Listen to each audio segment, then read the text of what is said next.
Hello दोस्तों, मैं सुभय कुमार। दोस्तों, जो हम करंट अफेयर्स का जो एमसीक्यू जो ला रहे हैं, आज मेरा है जो ये चौथा एपिसोड है और बहुत ही इम्पोर्टेंट है दोस्तों। किसी भी एग्जाम्स के लिए हम चैलेंज करते हैं कि अगर आपको करंट अफेयर्स अगर छूट जाएगा तो इसकी जिम्मेदारी है जो मेरे ऊपर रहेगी। निश्चित रूप से है जो जो करंट अफेयर्स जो हम तैयार करते हैं वो है जो सभी तरह के जो पेपर्स होते हैं, मैगजीन्स होते हैं, और वहाँ से जो इम्पोर्टेंट जो क्वेश्चंस पूछे जाते हैं, जो हमारा एक्सपीरियंस है 14-15 वर्ष का जो एक्सपीरियंस है, उस एक्सपीरियंस के आधार पे है जो हम आपसे बात करते हैं। तो दोस्तों, आज हम है जो बात करेंगे अपने करंट अफेयर्स की, और मेरा चैनल है दोस्तों Subhay education classes MCQ for current affairs. Hindi में है दोस्तों, ये ध्यान रखिएगा, हिंदी में है। तो हम स्टार्ट करते हैं दोस्तों अपना।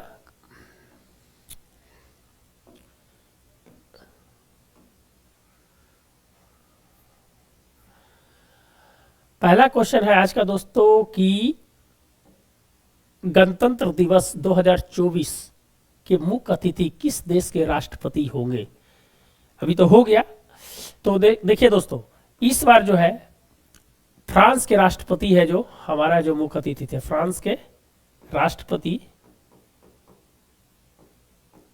वो है जो हमारा मुख्य अतिथि थे, लेकिन आमंत्रित किया गया था पहले है जो जो बाइडेन को आमंत्रित किया गया था। किनको? जो बाइडेन को आमंत्रित किया गया था, लेकिन है जो दोस्तों वो है जो असमर्थता जताया, कहा है कि वहां है जो अमेरिका में अभी चुनाव चल रहे हैं, प्राथमिक चुनाव अभी चल रहे हैं, इसके चलते, और कुछ और मामले थे। आप जानते हैं कि कुछ दिन पहले है जो एक खालिस्तानी नेता का एक विवाद है जो बढ़ गया था, जिससे भारत और अमेरिका के बीच में कहीं ना कहीं जो रिश्ते में हल्का खटास आई थी। तो उस चलते भी है जो कहा जा रहा था कि जो बाइडेन ने है जो आने से मना कर दिया। वहां की ऑफिशियल स्टेटमेंट था कि जो बाइडेन असमर्थता है कि नहीं जाएंगे। तो फ्रांस के राष्ट्रपति मैक्रो साहब है जो भारत के जो गणतंत्र दिवस थे उसके है जो मुख्य अतिथि थे। दोस्तों, ये फ्रांस के जो राष्ट्रपति आने वाले जो है गणतंत्र दिवस पे, ये छठे व्यक्ति है। कितने व्यक्ति हैं? सबसे पहले 1976 में जैकब चिराग, क्या नाम था? जैकब चिराग, वो है जो दोस्तों है जो सबसे पहले है जो आए थे, और अभी तक आने वाले हैं जो कि में राष्ट्रपति हो गए, छठे राष्ट्रपति है। तो इसका आंसर क्या होगा दोस्तों? इसका आंसर हो जाएगा फ्रांस। जो गणतंत्र दिवस पे आने वाले मुख्य अतिथि जो है वो है जो फ्रांस के राष्ट्रपति हैं। थोड़ा और डिटेल में अगर हम बात करें दोस्तों कि जो फ्रांस के जो राष्ट्रपति आए थे, वो सबसे पहले है जो जयपुर हवाई अड्डे पर है जो उनकी है जो अगवानी है जो प्रधानमंत्री मोदी जी के द्वारा की गई थी, और उसके बाद वहाँ हवा महल, आमेर का किला, वहाँ है जो घूमे थे। तो ये भी है जो क्वेश्चन है जो कभी कभी है जो पूछ देगा, तो आप है जो इसको है जो ध्यान रखिएगा। तो कहाँ पर आए थे? वो आए थे जयपुर में आए थे। कहाँ पर आए थे? वो जयपुर में आए थे, वो जयपुर में आए थे। तो ये ध्यान रखिएगा। और इस बार जो एक चीज और है, गणतंत्र दिवस पे 1986 में जो ज्ञानी जैल सिंह जो थे, जो राष्ट्रपति थे, ज्ञानी जैल सिंह, वो है जो जिस बग्घी का उपयोग किया जाता था, और उसके बाद 1986 के बाद है जो इस बार जो राष्ट्रपति और जो फ्रांस के राष्ट्रपति है, दोनों है जो उस बग्घी में बैठ के आए, और उस बग्घी का है जो प्रयोग किया गया। 1986 के बाद कुछ तकनीकी कारणों से, कुछ सुरक्षा कारणों से है जो उस बग्घी को बंद कर दिया था, और फिर है जो इस बार जो गणतंत्र दिवस पे उस बग्घी से है जो गणतंत्र दिवस समारोह में है जो शामिल हुए। तो ये भी एक इतिहास है दोस्तों, 1986 के बाद अभी है जो प्रयोग है जो किया गया है। तो इससे रिलेटेड जो भी चीज था हमने है जो बताने का प्रयास किया। इससे ज्यादा है जो गणतंत्र दिवस पे क्वेश्चन इससे नहीं पूछेगा, बहुत सारे क्वेश्चंस बनेंगे इससे, लेकिन जो रिलेटेड है उससे है जो बात करेंगे। थोड़ा सा और इसको अगर और डीप में थोड़ा जाए दोस्तों, तो फ्रांस में है जो प्रधानमंत्री मोदी जी बास्टिल डे होता है, वहां के स्वतंत्रता दिवस को है जो बास्टिल डे कहा जाता है दोस्तों।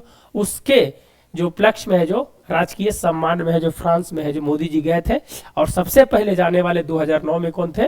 वो थे आपके मनमोहन सिंह। मनमोहन सिंह के बाद अभी है जो प्रधानमंत्री है जो मोदी गए हैं। तो ये भी है जो याद रखिएगा, बास्टिल डे। राफेल है जो है दोस्तों है जो हमने है जो फ्रांस से लिया है, एक सबमरीन जो नौसेना में यूज किया जा रहा है, यूज करने वाला जो राफेल जो जिस सिस्टम यूज होगा, वो भी है जो अभी है जो हाल फिलहाल में है जो कहीं ना कहीं है जो हम फ्रांस से ले रहे हैं। सिपरी रिपोर्ट्स में दोस्तों हम सबसे ज्यादा है जो हथियार किससे खरीदते हैं? रूस से खरीदते हैं। लेकिन है जो दोस्तों अब जो है कहीं ना कहीं है जो फ्रांस है जो ओवरटेक है जो कुछ दिन में है जो कर जाएगा। मुझे ऐसा लगता है कि अगले 1-2 साल में है जो फ्रांस से हम ज़्यादा है जो अपना है जो जो रक्षा जो सौदा है या रक्षा व्यापार है, हम है जो फ्रांस से है जो ज़्यादा करेंगे। तो बहुत ही डीप में है जो हमें है जो बताने का प्रयास किया है दोस्तों। फिर आगे है बढ़ते हैं, अगला क्वेश्चन क्या है, चलिए सेकंड क्वेश्चन है दोस्तों, युद्धाभ्यास डेजर्ट साइक्लोन का संबंध किससे है? डेजर्ट साइक्लोन याद रखिएगा, नाम से याद रखिएगा, ये क्या है? डेजर्ट। डेजर्ट्स माने क्या होता है? मरुस्थल। मरुस्थल। अब इसमें से ऑप्शंस को अगर हम छांटने का प्रयास करेंगे कि भाई इसमें से कौन सा ऑप्शंस होगा, तो आप जानते हैं अमेरिका में उस प्रकार का कुछ नहीं है, ब्रिटेन में कुछ नहीं है, श्रीलंका में कुछ नहीं है, तो यूएई में एक माना जाता है कि डेजर्ट टाइप का है जो वहां पर है जो सबसे ज्यादा मरुस्थल टाइप का है। तो यहाँ पर एक नाम से भी है जो हम समझ सकते हैं कि इसका आंसर क्या होगा। तो नाम इसका आंसर क्या होगा? यूएई होगा। दोस्तों बहुत इंपॉर्टेंट है ये क्वेश्चन है जो निश्चित रूप से मुझे लगता है कि पूछा जाएगा। और जो है दोस्तों ये कहाँ पर हुआ है? राजस्थान में हुआ है। कहाँ पर हुआ है दोस्तों? राजस्थान में, जनवरी में 2024 में है जो डेजर्ट साइक्लोन है जो दोनों देशों ने युद्धाभ्यास है जो किया है दोस्तों। अगर हम बात करें दोस्तों कि अमेरिका का, अगर हम बात करें कि अमेरिका के साथ कौन सा होता है, तो हमने कल भी पढ़ाया है, आप है जो वीडियो को जरूर देखिए। तो ब्रज प्रहार कौन सा होता है? ब्रज प्रहार। अगर ब्रिटेन के साथ अगर बात करें तो कोंकण शक्ति होता है। कौन होता है? कोंकण शक्ति होता है। श्रीलंका के साथ अगर बात करें दोस्तों तो स्लिनेक्स होता है, यह है जो ध्यान दीजिएगा। और यूएई के साथ है जो डेजर्ट साइक्लोन होता है। क्या होता है? डेजर्ट साइक्लोन होता है। तो मुझे करीब करीब है जो सभी को है जो हम बताने का प्रयास किए, तो मुझे लगता है कि आप है जो इसमें है जो क्लियर हो गया। अगर क्लियर नहीं होंगे तो आप है जो कमेंट बॉक्स में जरूर दीजिएगा। चलिए दोस्तों आगे बढ़ते हैं हम। निश्चित रूप से हम वादा करते हैं दोस्तों कि आपका करंट अफेयर्स किसी भी एग्जाम में, पीसीएस से लेकर किसी भी एग्जाम हो, अगर करंट अफेयर्स नहीं लड़ा तो उसकी जिम्मेदारी है जो मेरी रहेगी। आप है जो जरूर है जो इस चीज को है जो नोट डाउन है जो जरूर कीजिएगा और लिखिएगा करंट अफेयर्स को। करंट अफेयर्स ऐसा चीज है कि आपको बार बार रेगुलरिटी की जरूरत होती है, उसमें अभ्यास की जरूरत होती है। जब तक आप अभ्यास नहीं करेंगे, जब तक है जो किसी भी चीज पे आपका कमांड नहीं हो सकता है। चलिए दोस्तों अगला क्वेश्चन है कि हाल ही में किस देश ने ओपेक की सदस्यता से हटने का निर्णय लिया है? ओपेक एक है जो पेट्रोलियम संगठन है दोस्तों। इसमें है जो दोस्तों कितना देश थे? पहले है जो 13 देश थे। 1969 में है जो इसकी है जो स्थापना हुई थी। और है जो ओपेक 1960 में, सॉरी। और वियना में है जो दोस्तों क्या है? इसका है जो संगठन था, इसका हेडक्वार्टर है वियना में, ध्यान रखिएगा। हाल ही में ओपेक की सदस्यता से हटने का निर्णय है जो किसने लिया है? तो बहरीन उसका सदस्य है दोस्तों, मलेशिया भी सदस्य है, ओमान भी सदस्य है। अंगोला जो है एक है जो सेंट्रल अफ्रीकन कंट्री है, सेंट्रल अफ्रीका की कंट्री है, जो है जो इन्होंने जो बाहर लेने का फैसला किया है। 2007 में है जो दोस्तों है जो ये शामिल हुआ था और अभी है जो वापस है जो 2023 में ये है जो बाहर निकलने का है जो फैसला किया है। तो कौन सा है? ओपेक की सदस्यता से हटने का निर्णय किसने लिया है? तो अंगोला ने लिया है। ध्यान रखिएगा दोस्तों, यही इंपॉर्टेंट चीज था जो है हम आपको बताना चाह रहे थे। आगे बढ़ते हैं। आपको हर चीज के लिए क्लियर कंसेप्ट चाहिए, तब है जो आप किसी भी चीज पे जो कमांड कर सकते हैं। बार बार इस चीज को हम बोल रहे हैं। चलिए आगे बढ़ते हैं। ग्रेप का फुल फॉर्म, हम इस क्वेश्चन को क्यों ला रहे हैं? ये सब क्वेश्चन है जो अभी चर्चा में है, इसीलिए इस सब स्टार मार्क को रखिए आप। ये सब क्वेश्चन हमेशा चर्चा में है। ये है जो एयर क्वालिटी इंडेक्स से रिलेटेड है दोस्तों, इसीलिए इस क्वेश्चन को हम उठाए हैं। ग्रेप का फुल फॉर्म क्या होता है? तो graded response action plan, graded response acquire plan, ground response action plan, graded response action plan. इसका जो आंसर हो जाएगा दोस्तों GRAP। GRAP का हो जाता है ग्रेडेड रिस्पॉन्स एक्शन प्लान। इसका है जो फर्स्ट ऑप्शन होगा। ये है जो दोस्तों 2016 में, कब है? 2016 में है जो, एक मिनट,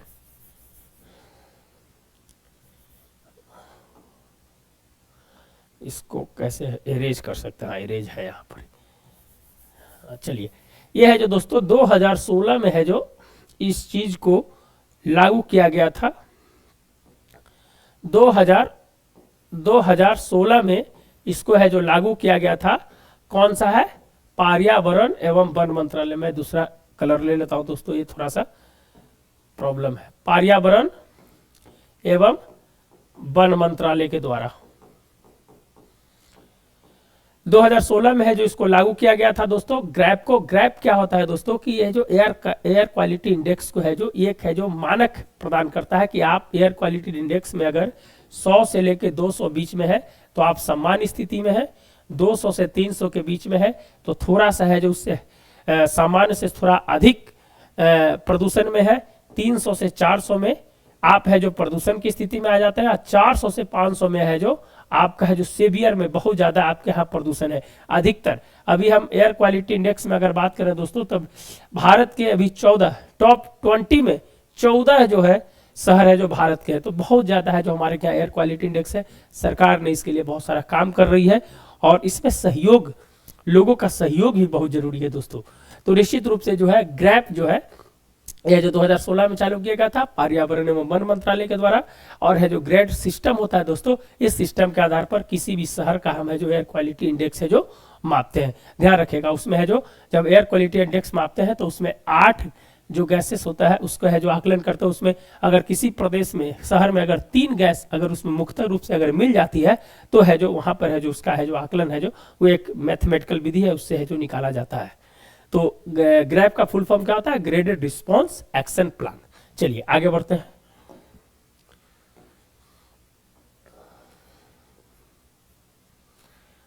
अगला है दोस्तों R21 वैक्सीन का संबंध किससे है? R21 वैक्सीन का संबंध किससे है? तो R21 जो वैक्सीन का जो संबंध है दोस्तों ये हाल फिलहाल में चर्चा में रहा था।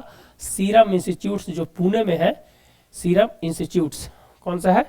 सीरम इंस्टीट्यूट्स, सीरम इंस्टीट्यूट्स,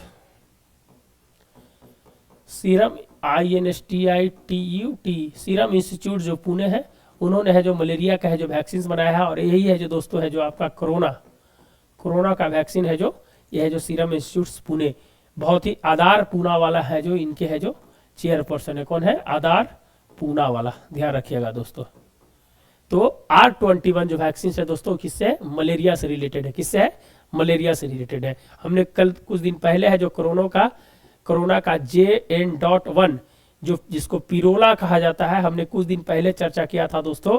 ये है जो B2.86 का है जो वर्जन था और कोरोना अभी तक है 200 से ज्यादा है जो म्यूटेंट है जो कर चुका है। तो हमने है जो बताया है 2-3 दिन पहले है जो क्लास में बताया था। R21 वैक्सीन का संबंध किससे है? तो मलेरिया से है। किससे है दोस्तों? मलेरिया से है। चलिए आगे बढ़ते हैं।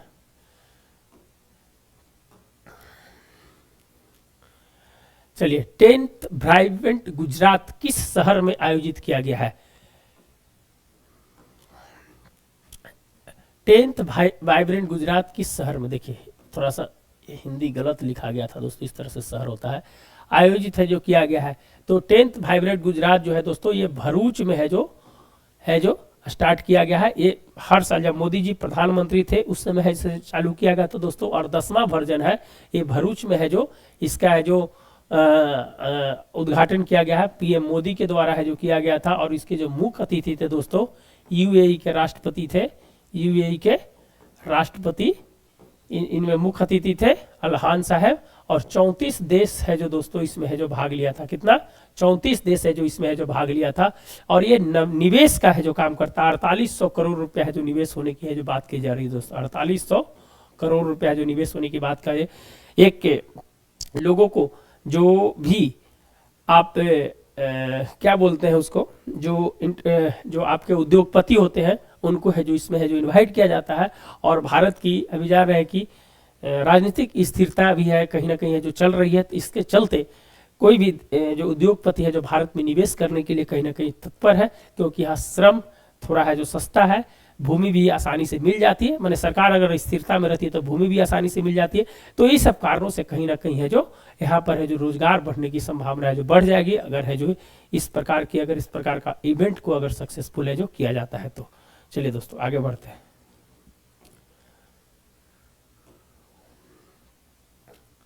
चुनावी बॉन्ड किस बजट में लाया गया था? कल ही है जो दोस्तों सुप्रीम कोर्ट का एक जजमेंट आया है, ये जो चुनावी बॉन्ड जो था उसको है जो असंवैधानिक घोषित कर दिया गया है। 5 जजों की बेंच ने है जो चुनावी बॉन्ड जो 2017 में लाया गया था चुनावी बॉन्ड, उसको है जो 2017 और 18 के जो बजट में लाया गया था उसको है जो सुप्रीम कोर्ट ने है जो सो क्या कर दिया है, असंवैधानिक है जो घोषित कर दिया है। ये है जो अरुण जेटली उस समय है जो भारत के वित्त मंत्री थे, उन्होंने है जो 2017-18 के बजट में इंट्रोड्यूस किया था।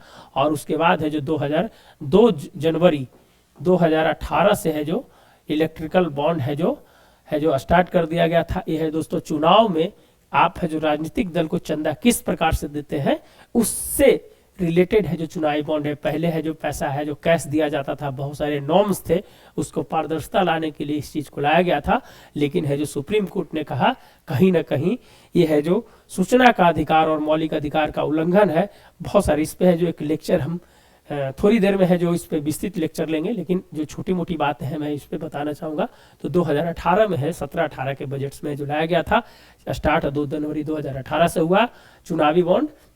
अरुण जेटली उस समय है जो वित्त मंत्री थे। चलिए दोस्तों आगे बढ़ते हैं।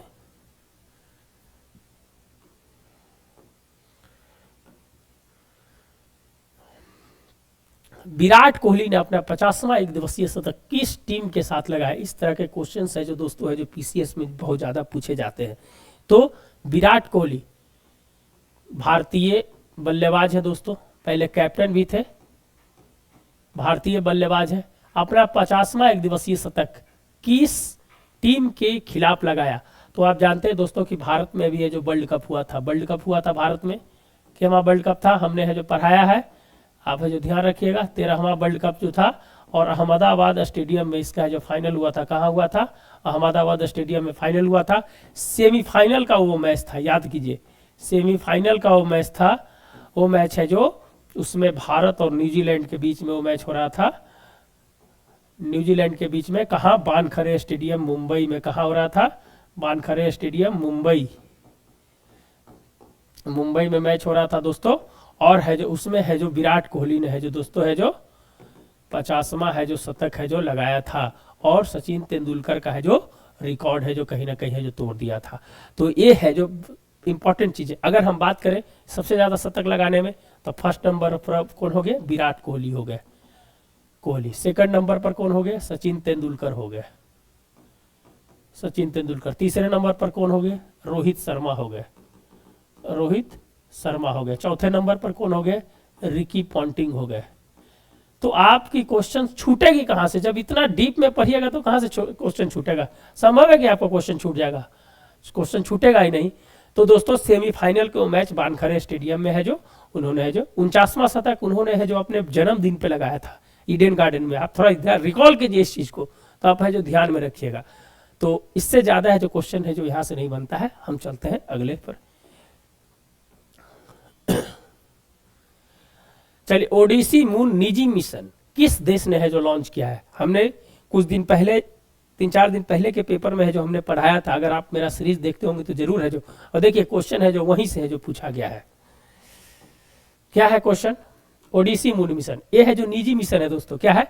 ओडिसी जो मिशन है ये है जो मून मिशन जो निजी कंपनी के द्वारा है जो भेजा गया है। निजी कंपनी के द्वारा है जो भेजा गया है। और 1971 के बाद जो अपोलो 7 भेजा गया था, अपोलो 17, उसके बाद यूएसए ने है जो चांद पे है जो अभी तक है जो कोई यान किसी प्रकार का नहीं भेजा है। उसके बाद उसका निजी मून मिशन है जो दोस्तों है जो ओडिसी उसका नाम है, वो है जो अमेरिका की एक निजी कंपनी है जो उन्होंने है जो लॉन्च किया है। और उम्मीद है कि दोस्तों है जो 22 तारीख को शायद है जो वो पहुंच भी जाए, ऐसा है जो उम्मीद है जो की जा रही है। तो ओडिसी मून मिशन किस देश का है? तो अमेरिका का है, ध्यान रखिएगा। आगे बढ़ते हैं।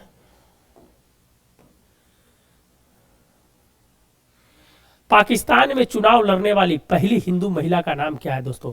बहुत इंपॉर्टेंट क्वेश्चन है। पाकिस्तान में चुनाव हुए हैं, अभी हाल फिलहाल में चुनाव हुए हैं। वहां 3 पार्टियां हैं जो बहुत ही, तहरीके इंसाफ पार्टी जो इमरान खान की इंसाफ पार्टी, तहरीके इंसाफ, दूसरा है जो दोस्तों पीपीपी, और तीसरा है पीएमएल नवाज जो नवाज शरीफ की पार्टी है। करेंट को इसी प्रकार से पढ़िए आप, ताकि है जो किसी भी तरह का है जो कोई क्वेश्चन न छूटे। पीपीपी किसकी पार्टी है? बिलावल भुट्टो की पार्टी है, बिलावल भुट्टो की पार्टी है। और इसके जो तहरीके इंसाफ किसका है? वह जो इमरान खान की पार्टी है, इमरान खान की पार्टी है। अभी ये जो दोस्तों चुनाव हुए कब हुए, 8 फरवरी को चुनाव हुए। इनका चुनाव चिन्ह जो था बल्ला था, जी सुप्रीम वहाँ के जो इलेक्शन कमीशन है जो रद्द कर दिया, ताकि ये जो बाकी जितने भी इन लोग लड़े निर्दलीय चुनाव लड़े, निर्दलीय चुनाव लड़े। इसका जो है दोस्तों शेर है और इसका है जो बाघ है, ये सब चुनाव चिन्ह है। तो हाल फिलहाल में जो है अभी तक 67 वर्ष के इतिहास में, अभी तक 67 वर्ष के इतिहास में वहां कोई भी महिला, हिंदू महिला जो चुनाव नहीं लड़ी थी। और पाकिस्तान की जो पहली जो महिला हिंदू लड़ी है उनका नाम है डॉक्टर सवेरा प्रकाश। क्या नाम है, डॉक्टर सवेरा प्रकाश। ये MBBS है वहाँ के दोस्तों। और जो वहाँ की कॉन्स्टिट्यूंसी है वो है जो PL25 जो है वहाँ, जिसे आपके लोकसभा विधानसभा था, वो है PL25 जो है कॉन्स्टिट्यूंसी से है जो उन्होंने चुनाव लड़ा है। और जो लड़ा है ये है जो बिलावल भुट्टो की पार्टी PPP से है जो उन्होंने चुनाव लड़ा है। किससे, PPP जी, बिलावल भुट्टो जी इस पार्टी के है। अगर हम सीट की बात करें दोस्तों तो इनको 103 सीट मिला, PPP को 54 सीट मिला और इसको है जो दोस्तों 76 सीट मिला। वहाँ है जो अभी हंग असेंबली बना है और उम्मीद करते हैं कि PPP और PML नवाज की पार्टी मिलकर है जो दोस्तों है जो वहाँ है जो सरकार बनाने के पक्ष में है। मुझे लगता है 1-2 दिन में है जो घोषणा भी हो जाएगी और जरदारी साहब है जो वहाँ का राष्ट्रपति बनेंगे। तो इससे रिलेटेड अब मुझे नहीं लगता कि क्वेश्चन है जो पूछेगा। चलिए आगे बढ़ते हैं। भाई भारत मैटर्स पुस्तक के लेखक, बहुत ही हाल फिलहाल में चर्चा में था दोस्तों ये पुस्तक। भाई भारत मैटर्स पुस्तक के लेखक कौन है, बहुत इंपॉर्टेंट था। स्मृति ईरानी, राजनाथ सिंह, जयशंकर प्रसाद छोड़िए और मनसुख मंडाविया। दोस्तों ये जो लिखा हुआ है जयशंकर प्रसाद क्या है, कौन सा है, जयशंकर प्रसाद। ये जो विदेश मंत्री है जयशंकर प्रसाद नहीं, उनका टाइटल कुछ और है, विदेश मंत्री है दोस्तों। उन्होंने जो भारत के ऊपर है, जो भारत की स्थिति के ऊपर है जो इन्होंने लिखा है। भाई भारत मैटर्स पुस्तक के लेखक है जो जयशंकर। चलिए आगे बढ़ते हैं दोस्तों।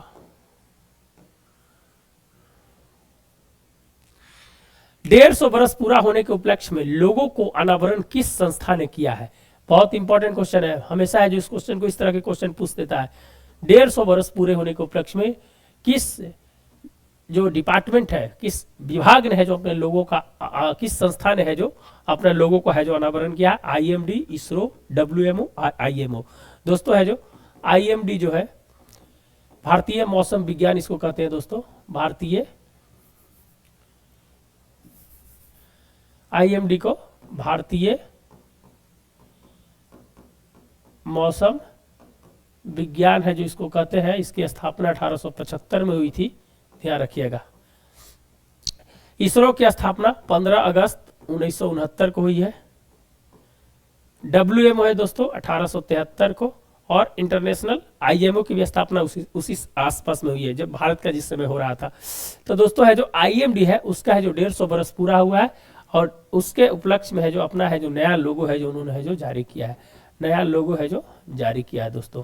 इंपॉर्टेंट क्वेश्चन है, ध्यान रखिएगा इसको। चलिए आगे बढ़ते हैं। PLI कितने क्षेत्र में दिया जाता है। PLI का जो फुल फॉर्म होता है दोस्तों प्रोडक्टिव लिंक इनिशिएटिव। क्या बोला जाता है उसको, productive link initiative. Productive link initiative यह जो भारत सरकार की बहुत महत्वपूर्ण योजना है दोस्तों। 1,75,000 करोड़ का है जो यह है जो योजना है। और है जो कितने क्षेत्रों में दिया जाता है तो 14 क्षेत्रों में। ये ध्यान रखिएगा, पहले जब स्टार्ट किया गया था तो 11 क्षेत्र में था, अब है जो 3 क्षेत्र और बढ़ाकर कितने क्षेत्र कर दिया है, 14 क्षेत्र है जो कर दिया है, ध्यान रखिएगा।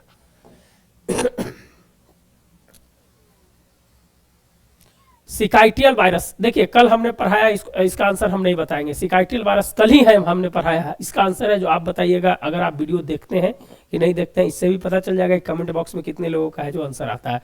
कल हमने पढ़ाया है और कहाँ से है इसको हम छोड़ रहे हैं। चलिए आगे बढ़ते हैं। सॉरी, चलिए स्लिम मोशन, देखिए मून मोशन इस बार से क्वेश्चन पूछने जा रहा है। चंद्रमा से रिलेटेड इस बार का किसी भी एग्जाम में है जो क्वेश्चन है जो पूछने है जो जा रहा है, ध्यान रखिएगा। चलिए स्लिम मून मिशन किस देश ने लॉन्च किया है। स्लिम मून मिशन, ध्यान रखिएगा दोस्तों। स्लिम इसको है जो स्नाइपर भी है जो कहा जाता है। क्या कहा जाता है, sniper moon, sniper moon mission इसको भी है जो कहा जाता है।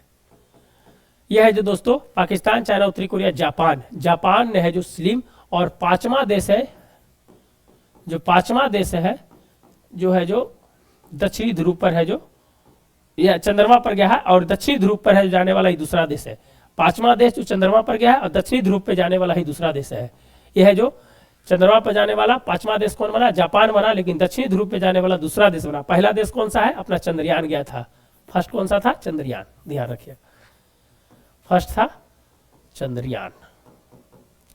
डेट बताइए कब है जो पहुंचा था? 23 अगस्त। ध्यान रखिएगा ये सब चीज ध्यान रखिएगा। जहां पहुंचा था उसको नाम भी दिया गया था। कुछ नाम याद है? आप है जो याद करके जो कमेंट बॉक्स में देखिएगा क्या नाम है जो दिया गया था। हाँ, इसका है जो जाक्सा है जो बोला जाता है दोस्तों, जापान की जो वहाँ की जो जैसे हमारे क्या इसरो है उस वहाँ जाक्सा बोला जाता है। चलिए कोई बात नहीं।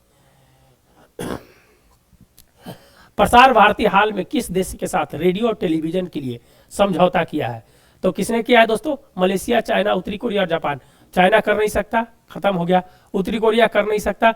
हमारा मित्र कौन है? जापान और मलेशिया है। तो जापान के पास हमसे हायर टेक्नोलॉजी है, तो एक आंसर बच गया कौन? मलेशिया। मलेशिया के साथ है जो हमारा प्रसार भारती की स्थापना कब हुई थी दोस्तों? 1997 में। शायद इसके अभी जो चेयरमैन है, हम कंफर्म नहीं है, लेकिन मुझे ऐसा लग रहा है कि शायद सूर्य प्रकाश करके थे और चेंज हुए हैं तो अभी नहीं पता। चेयरमैन शायद है जो सूर्य प्रकाशी हैं। 1997 में स्थापना हुआ है, और रेडियो टेलीविजन के लिए है जो कहीं ना कहीं है जो प्रसार भारती के साथ किया। मलेशिया के साथ युद्धाभ्यास भी होता है। हरिमोज शक्ति क्या है? हरिमोज शक्ति है जो युद्धाभ्यास भी करते हैं भारत के साथ। चलिए आगे बढ़ते हैं। नहोम पुरस्कार किस क्षेत्र में दिया जाता है? मैंने कल भी है जो इस क्वेश्चन को करवाया है, ध्यान रखिएगा। इस क्वेश्चन को मैंने कल भी करवाया था, लेकिन क्वेश्चन था किस क्षेत्र में दिया जाता है। आज क्वेश्चन है जो किसे दिया गया है, ये क्वेश्चन पूछे है। शिक्षा के क्षेत्र में दिया जाता है दोस्तों। डॉक्टर सविता लगाडे को है जो इनका है जो पुरस्कार मिला है, किस क्षेत्र में? शिक्षा के क्षेत्र में। किस क्षेत्र में? शिक्षा के क्षेत्र में, ध्यान रखिएगा। तो आप है जो जरूर है जो नोट डाउन कीजिए। ये सब क्वेश्चंस है जो आपको कहीं मैगजीन्स में नहीं मिलेगा। ये क्वेश्चंस बहुत हटा हुआ क्वेश्चंस है। चलिए दोस्तों आगे है, CISF के महानिदेशक पहली महिला कौन बनी? पहली महिला है, क्वेश्चन पूछने के 100% चांस है। इस तरह के क्वेश्चन को 5 स्टार है जो दीजिए। और है जो मुझे लगता है कि इस बार क्वेश्चन जो पूछा जाएगा। CISF की स्थापना 1969 में हुई थी दोस्तों। किस लिए बनाया गया था? उद्योग, जो रेलवे पोर्ट्स होते हैं और है जो सुरक्षा होती है, जैसे आप पोर्ट्स पे जाते हैं, एयरपोर्ट्स पे जाते हैं तो CISF का बैच लगा हुआ रहता है। तो है जो CISF की है सुरक्षा बैच, संसद भवन की सुरक्षा जैसे दी गई है, नहीं संसद भवन की CRPF को दी गई, सॉरी। CISF की जो सुरक्षा है वो है जो उद्योग क्षेत्र में, जैसे आपका सेल है, भेल है, गेल है, वो सभी करती है। तो दोस्तों इसके जो पहली महिला बनी है, कौन बनी है? नीना सिंह। नीना सिंह कहाँ से है दोस्तों? दरभंगा से है, ध्यान रखिएगा। बिहार के दरभंगा से है यह जो नीना सिंह है, ध्यान रखिएगा इनको। तो CISF का महानिदेशक है जो बनाया गया है। चलिए आगे बढ़ते हैं दोस्तों। 19 नंबर, असम त्रिश समझौता में कौन शामिल है? हाल फिलहाल में दोस्तों असम में बहुत ज्यादा अशांति हुई थी, और उसके बाद है जो वहां पर है जो कहीं ना कहीं है जो एक समझौता करना पड़ा, और है जो वहां पर केंद्र सरकार,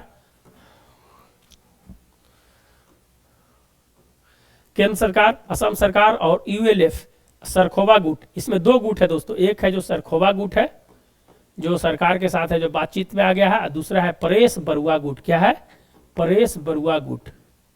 तो ये साथ में आया है, ये साथ में नहीं आया है। लेकिन तब पर भी अगर कोई धारा का अगर एक भाग अगर आपके साथ में है तो दूसरा भाग कहीं ना कहीं है जो अपने आप है जो आ जाता है। तो परेश बरुआ गुट है जो नहीं आया है, और है जो तीनों मिलकर है जो वहाँ 30 समझौता किया गया। इसमें सबसे बड़ी भूमिका जो IB के जो महानिदेशक है कौन? तपन डेका साहब। कौन है? तपन डेका साहब। और है जो AK मिश्रा जो साहब है, AK मिश्रा, ये दोनों मिलकर है जो दोस्तों है जो इस समझौता को करवाए हैं। तो निश्चित रूप से है जो वहाँ की शांति बहुत जरूरी है। मणिपुर में आप 8 महीने से देखिए मणिपुर चल रहा है दोस्तों, तो निश्चित रूप से समझौता बहुत जरूरी है। आपको क्वेश्चन है कि असम है जो कितने राज्यों के साथ सीमा टच करता है, आप है जरूर है जो बताइएगा। चलिए प्रयास योजना किस मंत्रालय द्वारा शुरू किया गया? प्रयास योजना, आपको भी प्रयास करना है, आपको जॉब के लिए भी प्रयास करना है। देखिए प्रयास मंत्रालय एक प्रयास है, इस तरह के, इससे याद कीजिए। यह है जो विदेश मंत्रालय के द्वारा चलाया गया है दोस्तों। किसके द्वारा? विदेश मंत्रालय के द्वारा चलाया गया है। जो हमारे से बाहर जो प्रवासी जाते हैं उनकी देखभाल के लिए बहुत सारी जो समस्याएं जो है उसको है जो कहीं ना कहीं दूर करती है। तो कौन सा है? प्रयास योजना। कौन सा है? विदेश मंत्रालय। चलिए आगे बढ़ते हैं। विदेश मंत्री कौन है? अभी हमने बताया, उनका एक बुक था, अभी हम थोड़ा देरी पहले बढ़ते हैं, भाई भारत मैटर, सही पढ़े है ना। चलिए एक योजना और है, ये सब योजना 99% आपको एग्जाम में देखने के लिए मिलेगा, और यहाँ से क्वेश्चन छूटना है ही नहीं। आप इस चैनल से जुड़ने से मेन मकसद यही है कि आपका कोई क्वेश्चन करंट अफेयर्स का नहीं छूटेगा, ये जान लीजिए आप। चलिए आईना योजना का संबंध किससे है? आईना योजना का संबंध आवास एवं शहरी मंत्रालय से। शहरी हमेशा गलत लिखा रहा है, शहरी इस प्रकार से लिखते हैं, आवास एवं शहरी मंत्रालय, ठीक ना, ध्यान रखिएगा। ये सब क्वेश्चन स्ट्रेट फॉरवर्ड क्वेश्चन है, देखिए मारिए, इसमें कुछ ज्यादा चीज और कर नहीं सकते हम लोग। चलिए आगे है ऑपरेशन सर्प विनाश, बहुत इंपॉर्टेंट क्वेश्चन है दोस्तों। ऑपरेशन सर्प विनाश नाम ही है इस प्रकार का, ऑपरेशन सर्प विनाश जो नाम ही है, बहुत इंपॉर्टेंट नाम है दोस्तों। ये है जो दोस्तों कहाँ चलाया जा रहा है? तो वैसे जगह जहाँ अशांत क्षेत्र है, तो है जो जम्मू में एक, देखिए दोस्तों अभी हाल फिलहाल में है जो पुंछ और राजौरी में बहुत सारी है जो आतंकवादी घटनाएं हुए हैं। तो इसको खत्म करने के लिए भारत सरकार गृह मंत्रालय ने है जो वहां पर है जो एक ऑपरेशन चलाया है, जिसको ऑपरेशन सर्प विनाश है जो कहा गया है। क्या है? सर्प विनाश। तो आंसर क्या हो जाएगा आपका? जम्मू में, ध्यान रखिएगा। एमएसपी हाल ही में चर्चा में था, कितने फसल पे दिया जाता है? तो कल भी हम बताए हैं 23 फसल पे, इस पे चर्चा नहीं करेंगे। चलिए सीधा है जो आंसर बता दिए हैं 23 फसल। चलिए Oxford bird of the year, बहुत इंपॉर्टेंट क्वेश्चन है दोस्तों। ऑक्सफोर्ड बर्ड ऑफ ईयर, इस पे हम चर्चा करेंगे। ऑक्सफोर्ड बर्ड ऑफ ईयर क्या है? रीज को दिया गया सॉरी, रीच को है जो दिया गया है Oxford bird of the year. Artificial intelligence किसका है दोस्तों? ऑथेंटिक किसका है? और चारों जो है, ये है जो याद रखिएगा, चारों जो है इस साल का है जो बर्ड्स है जो दिया गया 2023 का है। तो आर्टिफिशियल इंटेलिजेंस है कॉलिंस का, क्या है? कॉलिंस का है। हलुसिनिएट जो है ये है जो आपका कैम्ब्रिज का है,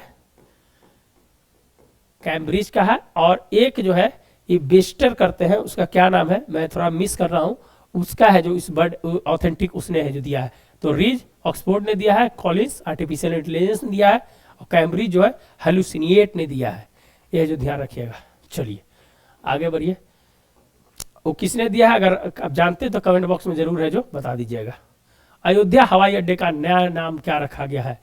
अभी हाल फिलहाल में अयोध्या बहुत चर्चा में था दोस्तों, आप जानते हैं, इतना चर्चा में था कि 22 जनवरी को है जो प्राण प्रतिष्ठा हुआ है, और इसका नाम जो है महर्षि वाल्मीकि है जो रखा गया है हवाई अड्डे का नाम।